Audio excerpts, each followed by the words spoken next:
sound clip from our Bible study discussion every Tuesday night from 6:30 p.m. to 8:30 p.m. in Pakalani. Please enjoy. We've been discussing as a Bible study the topic of relationships. Not those kinds. Not those kinds. Yeah, all kinds. Yeah. Like, you don't want this one. Which one? Both.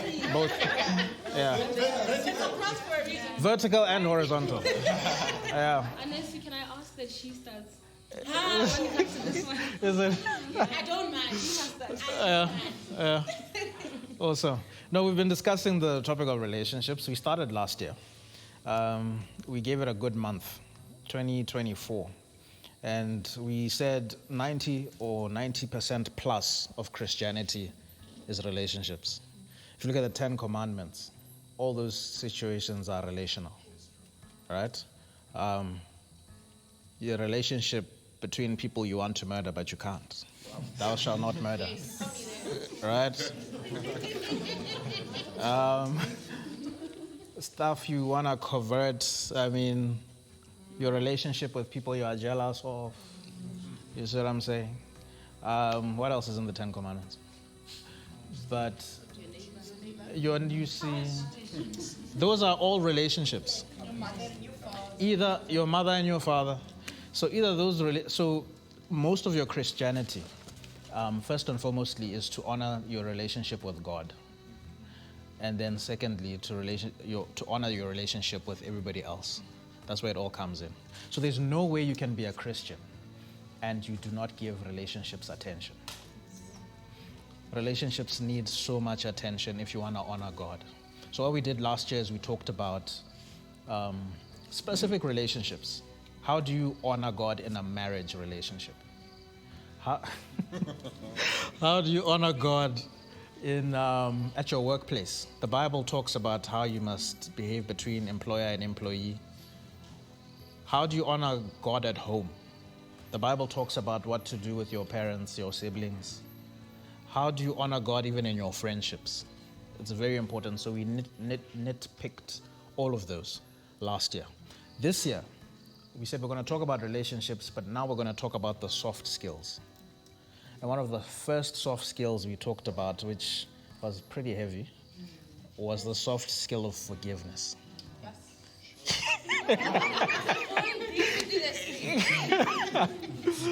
We said, no, let's talk about relationships, but now let's go in depth. Like, what do relationships require?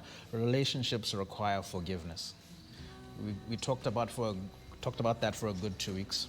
So for the guys from Bloemfontein, you're welcome to have a look at our online recordings. Yeah, you can get a glimpse of what it is that we talked about that time. Now, we're going to talk about another soft skill today that's required in relationships. And this soft skill is communication.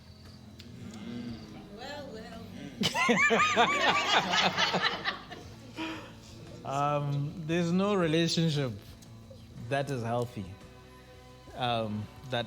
without communication. It is needed. Is it your vertical? Is this correct? Yes. Your vertical. Is this your vertical relationship with God? Is it your horizontal relationship with all these other people I've mentioned? A spouse, a significant other, a friend, a teacher, an employee, an employer, colleagues.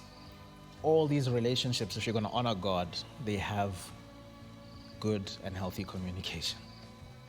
And the Bible prescribes a lot of things, right? That you must listen more than you speak, that you must speak wholesome words. We're not going to go into that today. Unfortunately for the team from Bloemfontein, we're going to go into that next week. So you're going to have to catch that online. But today we're going to go into our vertical relationship and communication with God specifically. In war, one way to conquer the enemy is to disrupt communications. It's a very easy way to make sure that your enemy doesn't get very far. Either you disrupt their communication, you corrupt their communication, or you block it completely. They can't speak to each other. They can't interact with each other. They can't, connect. They're not going to go far in war. And I don't think it's very surprising that even with our relationship with God, for the enemy to get a good foothold in our lives, he's going to disrupt your communication with God. It is very, very critical that you have healthy, constant communication. When I was looking up the word communication, it means to share. It means to commune. That's part of the Latin root of the word. And I'm going to ask us to go to the Bible now and look at 2 Samuel chapter 12.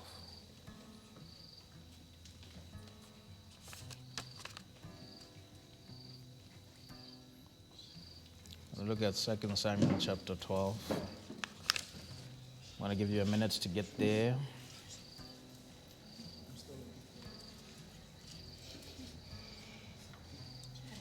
It's not going to do anything to talk. Sorry? I'm very scared of insects. Oh, no. That thing was like flying straight through. Sorry. Right. Where are we? 2 Samuel chapter 12. We're going to read from verse 1 to 10. 2 Samuel chapter 12, we're going to read from verse 1 to 10. Question? Right. Yes. What translation version are you reading from? I'm going to read from New King James Version. Yeah. New King James Version. Right. Now, before I get into it, I'm definitely getting into the story way after a lot of things have happened, right? We're starting this conversation in the life of David after a lot of things that have happened. So I'm just going to summarize really quickly. David was a shepherd boy, anointed to become king. You're all familiar with him, killed Goliath, eventually became king after struggle. It's not like he was anointed and straight away went to, occupy the office. He went through a lot. But one of the most consistent things, if you look at the life of David, I believe he had one of the best communication lines with God. He not the best in the Bible. I'm sure there's guys who could claim had a direct line compared to David. But David took his time to be with God. If I observe, even in the Psalms, some of the Psalms that he wrote, he was really communing. He was really communicating with God. But this same David is the same one we're going to read now, about in 2 Samuel, verse 12, right? Verse 1 to 10. So let's go. Then the Lord sent Nathan to David, and he came to him and said, there were two men in one city, one rich and the other poor. The rich man had exceedingly many flocks and herds, but the poor man had nothing except one little ewe lamb, which he had bought and nourished, and it grew up together with him and his children. It ate of his own food and drank from his own cup and lay in his bosom, and it was like a daughter to him. And a traveler came to the rich man, who refused to take from his flock and from his own herd to prepare one for the wayfaring man. Are we okay? It's a bug. All right. She has no mercy. All right. All right, so verse 4. And the traveler came to the rich man who refused to take from his own flock and from his own herd to prepare from one for the wayfaring man who had come to him, but he took the poor man's lamb and prepared it for the man who had come to him. So David's anger was greatly aroused against this man, and he said to Nathan, as the Lord lives, the man who has done this shall surely die. And he said, and he shall restore fourfold for the lamb, because he did this thing and because he had no pity. Verse 7, then Nathan said to David, you are the man. Thus says the Lord God of Israel, I anointed you king over Israel, and I delivered you from the hand of Saul. I gave you your master's house and your master's wives into your keeping, and gave you the house of Israel and Judah. And if that had been too little, I also would have given you much more. Why have you despised the commandment of the Lord to do evil in his sight? You have killed Uriah the Hittite with the sword. You have taken his wife to be your wife, and have killed him with the sword of people of Ammon. Now therefore the sword shall never depart from your house, because you have despised me and have taken the wife of Uriah the Hittite to be your wife. In verse 13, David admits and he confesses that, yeah, okay, this is what I did. And what I wanted to just highlight with this story is, my observation is, I don't know.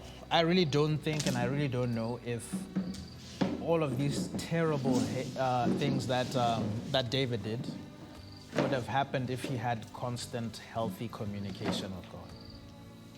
I'd like to believe when he was sitting on the rooftops watching a naked woman bath, he wasn't communicating with God. That's my assumption. Fair assumption. That's my assumption. When he ordered for Uriah to go into the front so that he can be killed, when he basically conspired for his death, I don't think he was communicating with God. I don't think he was communing with God. That's my assumption. So I look at this story, and my take home is, far be it from me that it takes a prophet to have to come to help me see what I could have seen if I was communicating with God.